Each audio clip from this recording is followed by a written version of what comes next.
দর্শক, আপনারা জানেন বাংলাদেশ একটি ক্লান্তির লগ্ন পার করছে। এমতো অবস্থায় ডক্টর মোহাম্মদ ইউনূস পদত্যাগ করতে চাচ্ছেন। রাজনৈতিক দলগুলোকে তিনি দায়ী করছেন। রাজনৈতিক দলগুলো ডেফিনেটলি আসলেও দায়ী। তারা ডক্টর মোহাম্মদ ইউনূসকে ডেকে এনে সেনাবাহিনীর মধ্যস্থতায় একটি সরকার গঠন করে সেই সরকারটাকে একেবারে বিব্রতকর অবস্থায় সমালোচনার নামে কাজ করতে দিচ্ছে না। এটি কিন্তু একেবারে দিনের আলোর মতো পরিষ্কার। এখানে আমি যদি আমার মতো করে একটু বলি, প্রিয় দর্শক, আপনারা কিভাবে নিবেন আমি জানি না। চাইলে আপনারা আমার সাথে দ্বিমত পোষণ করতে পারেন। সেটি হচ্ছে ৫ তারিখের আগে এখানে সকল রাজনৈতিক দল এবং এখানে যারা বুদ্ধিজীবী এবং সাংবাদিক, তাদের কিন্তু নৈতিক পরাজয় হয়েছে। রাজনৈতিক দলগুলো ফ্যাসিবাদ মোকাবেলা করতে পারেনি। সেখানে অরাজনৈতিক ছাত্রদের এগিয়ে আসতে হয়েছে। বুদ্ধিজীবী যারা করেন তারা তাদের বুদ্ধিজীবিতা দিয়ে ফ্যাসিবাদ আটকাতে পারেনি। একটি সরকারকে ১৭ বছরে ফ্যাসিবাদের সর্বোচ্চ পর্যায়ে নিয়ে গেছেন, তারা আটকাতে পারেন নাই। সাংবাদিকদের তো স্বৈরাচার তৈরি করতে বিশাল অবদান ছিল। আমি মনে করি ব্যক্তিগতভাবে শেখ হাসিনাকে স্বৈরাচার বানাইতে সবচাইতে বেশি ভূমিকা রাখছে সাংবাদিকরা। ডক্টর মোহাম্মদ ইউনূস তো বিশ্ব সবাই বলেছেন যে শেখ হাসিনা স্বৈরাচার হওয়ার পিছনে এই পৃথিবীর বিভিন্ন রাষ্ট্রপ্রধান, এই বিভিন্ন রাষ্ট্রেরও অবদান আছে।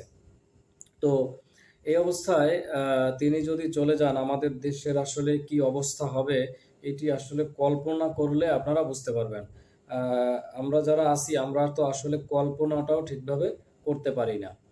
আপনারা জানেন ৫ তারিখের পরে নূর হোসেন দিবস পর্যন্ত রাজনৈতিক দলগুলোর ভিতরে যে ঐক্য দেখা যাচ্ছিল, সেই ঐক্যটি ধীরে ধীরে ধীরে ধীরে কমতে কমতে কমতে একেবারে আপনার যেদিন এই যে আওয়ামী লীগের কার্যক্রম নিষিদ্ধ হলো শাহবাগে, সেই দিন পর্যন্ত মোটামুটি দৃশ্যমান ঐক্য ছিল। কিন্তু এরপরে মাহফুজ আলম, উপদেষ্টা মাহফুজ আলমের একটি স্ট্যাটাস যতটুকু ঐক্য ধরে রাখা সম্ভব হয়েছিল সেই ঐক্যটুকুতেও পানি ঢেলে দিল, একেবারে নস্যাৎ করে দিল।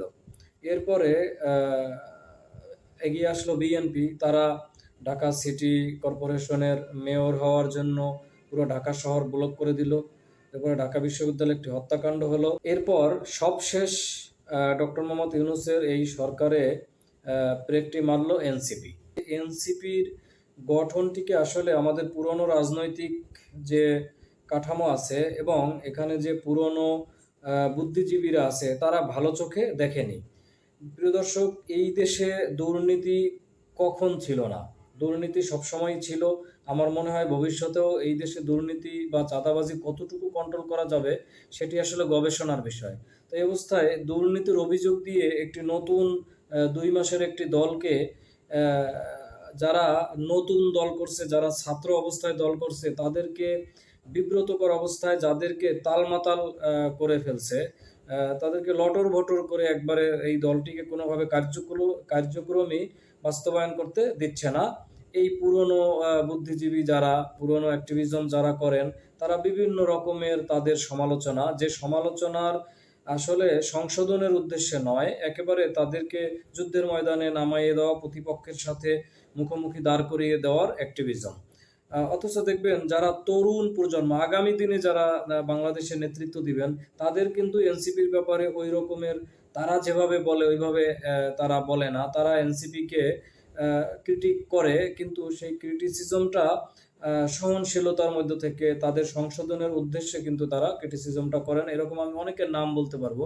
আবার আমি যদি এই যে আমাদের সময়ের আমি নামই বলি, আসলে জিল্লুর রহমান সাহেব, ডাক্তার জাহেদ সাহেব, আবার আমাদের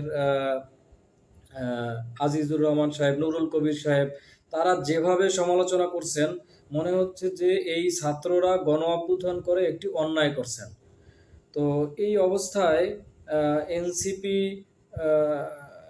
যেহেতু জামায়াত এবং হেফাজত ইসলামী দলগুলোর সাথেও একটি দূরত্ব তৈরি হয়েছিল আওয়ামী লীগের কার্যক্রম নিষিদ্ধের পরে, এরপরে তারা নির্বাচন কমিশন পরিবর্তনের দাবিতে একটি ঘেরাও কর্মসূচি দিলেন। সেইখানেই তাদের একটি পরাজয় মেনে নিতে হলো, কারণ তারা সেখানে পর্যাপ্ত লোকবল নিয়ে যেতে পারেননি। এই সুযোগটা সেই পুরনো শক্তিরাই কাজে লাগিয়ে এমনভাবে সরকারকে প্রেসার করলেন যে সরকার কলাপস হয়ে যাওয়ার পথে চলে গেছে। পাশাপাশি সেনাবাহিনী থেকেও একটি প্রেসার আসছে, যে কারণে কিন্তু এই যে জনাব ডক্টর মোহাম্মদ ইউনূস স্যার তিনি পদত্যাগ করতে চেয়েছেন। এখন এই অবস্থা আমি যখন ভিডিওটি করছি তার পরের দিন তিনি আসলে কি ডিসিশন নেবেন সেটি আমাদের দেখতে হবে, সেটি দেখার জন্য আমাদের অপেক্ষা করতে হবে।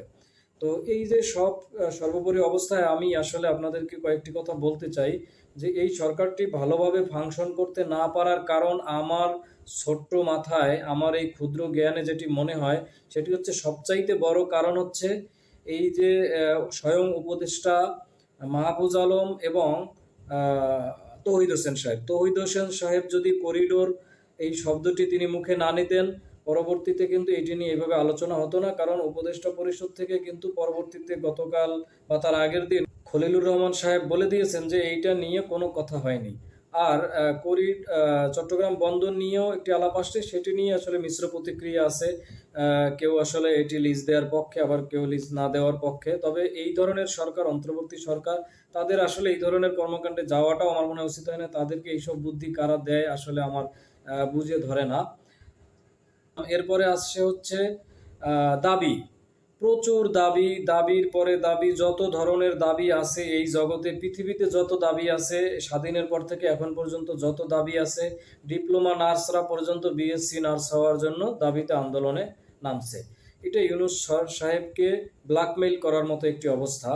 এই কারণগুলোর কারণেই কিন্তু এই সরকারটি আসলে কাজ করতে পারে নাই, এবং রাজনৈতিক দলগুলোর মাঝেও এই যে মাহফুজ সাহেবের কারণে এবং বিএনপি সরকারের পক্ষ থেকে নির্বাচনের ঠিক অ্যাকচুয়াল রোডম্যাপ না পাওয়ার কারণে তারাও ধীরে ধীরে দূরে সরে গেছে, এবং সরকারের প্রতি তাদেরও একটি অসহযোগিতা আমরা লক্ষ্য করেছি। সবশেষ সেটির রিফ্লেকশনই আমরা দেখতে পাইছিলাম এই যে ঢাকা অবরোধ বা ঢাকা অবরুদ্ধ করার আন্দোলন, যেটি ইশরাক সাহেবের নেতৃত্বে। ইশরাক সাহেব কিন্তু নিজেও বলেছেন তিনি মেয়র হতে চান না। তো এই অবস্থায় কেন অবরুদ্ধ তারা করতে চায়? তারা বলেছে যে আমরা দেখাতে চাই যে এই সরকার নিরপেক্ষ না। তার মানে তাদেরও মূলত ক্ষোভটা হচ্ছে সরকারের উপরে।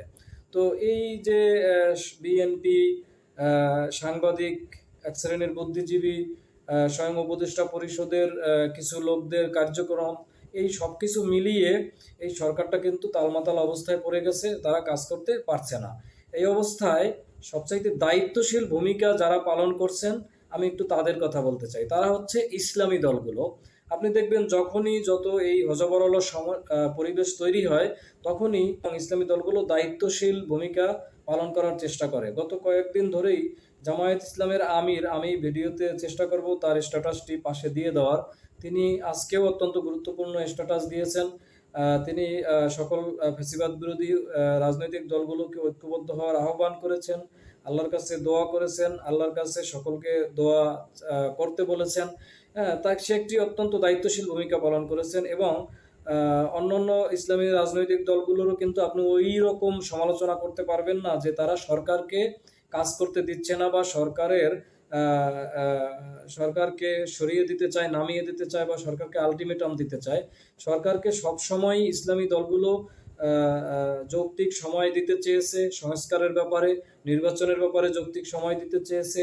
সরকারকে সবচাইতে বেশি সাপোর্ট করেছে ইসলামী দলগুলো, এবং রাষ্ট্রের বিভিন্ন অর্গান যাতে ভালোভাবে কাজ করে সেই জায়গাগুলোতেও ইসলামী দলগুলো অত্যন্ত গুরুত্বপূর্ণ দায়িত্ব পালন করেছে। সেই পূজা থেকে শুরু করে, হিন্দুদের মন্দির পাহারা দেওয়া থেকে শুরু করে, হিন্দুদের বাড়িঘর পাহারা দেওয়া থেকে শুরু করে সব জায়গায়, আপনি চাঁদাবাজির কথা বলেন, দুর্নীতির কথা বলেন, কোনো জায়গায় আপনি ইসলামী দলগুলোকে আপনি ভিকটিম হিসাবে দেখাতে পারবেন না। শুধুমাত্র তারা নারী এবং করিডোরের বিষয় তারা তাদের অ্যাক্টিভিজম তারা করেছে, তাদের দাবি তারা জানিয়েছে। এই দাবিটুকু, এই যে ইসলামী দল শুধুমাত্র নারী সংস্কার কমিশনের যে সুপারিশগুলো, বিতর্কিত সুপারিশগুলোর বাতিলের দাবিতে তারা যে তাদের অ্যাক্টিভিজম করছে, তারা সমাবেশ করছে, এবং করিডোরের ব্যাপারে তারা একটু কঠোর ভাষায় সমালোচনা করছে সরকারের, সেই জায়গাটিতেও এই জিল্লুর রহমান সাহেবরা এবং তথাকথিত আরও যারা আছে, এই সরকারকে যারা সফল হতে দিতে চায় না, তারা কিন্তু ইসলামী দলগুলোকে ব্যাপক পরিমাণে সমালোচনা করছেন এবং এই সরকার ইসলামিস্ট হয়ে গেছে, এইখানে ইসলামিক ফান্ডামেন্টালিস্টরা মাথা চারা দিয়ে উঠছে, তারা এই রাষ্ট্রকে অন্ধকারের দিকে নিয়ে যেতে চায়, এরকমের বক্তব্য কিন্তু আপনারা দেখতে পারবেন তারা এগুলো বারবার বলে আসছে। তো তারপরেও কিন্তু ইসলামী দলগুলো তাদের যথেষ্ট ধৈর্যশীলতার পরিচয় দিয়েছে। বিশেষ করে জামায়াত ইসলামী যেহেতু ইসলামী দলগুলোর ভিতরে সবচাইতে বড় দল, আমি তাদের আসলে প্রশংসাই করব তাদের এই গত 9 মাসের কার্যক্রমের। আল্লাহ তাআলার কাছে আমাদের সকলের দোয়া করা উচিত, আমাদের সকলের ঐক্যবদ্ধ থাকা উচিত এবং আমাদের সকলের নৈতিকভাবে এই সরকারটিকে সাপোর্ট দিয়ে রাষ্ট্রের যে প্রতিষ্ঠানগুলো ধ্বংস হয়ে গেছে সেই প্রতিষ্ঠানগুলোকে সংস্কারের মধ্য দিয়ে অ্যাক্টিভ করে তুলে রাজনৈতিক দলগুলোর দাবি অনুযায়ী ডিসেম্বর, বা জামায়াত বলছে ফেব্রুয়ারি, তো ডিসেম্বর হোক বা ফেব্রুয়ারি হোক, অন্ততপক্ষে রমজানের আগে নির্বাচন দিয়ে সেনাবাহিনীকে ব্যারাকে ফিরিয়ে নিয়ে এই বাংলাদেশ গঠনে সকল রাজনৈতিক দল, সকল নাগরিক সংগঠন, সকল পক্ষ, আমাদের বিদেশি বন্ধু যারা আছে সবাই মিলে বাংলাদেশকে আগামীর একটি ইনসাফ ভিত্তিক বাংলাদেশ প্রতিষ্ঠায় ভূমিকা রাখবে, সেই আশা ব্যক্ত করছি। প্রিয় দর্শক, আগামীতে আবারও অন্য কোনো টপিকস নিয়ে আবার আপনাদের সাথে কথা হবে। সেই পর্যন্ত আপনারা ভালো থাকুন এবং সুস্থ থাকুন। আসসালামু আলাইকুম ওয়া রাহমাতুল্লাহি ওয়া বারাকাতুহু।